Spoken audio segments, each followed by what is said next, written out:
simoy ng hangin. Okay, sarap mamuhay sa aming bukirin.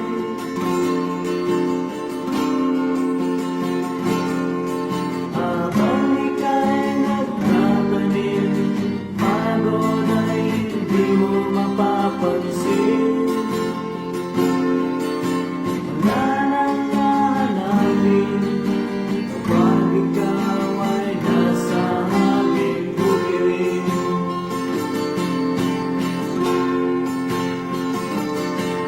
Sa Manila ay may kaibahan, tusok ng sasakyan ang masisilayan.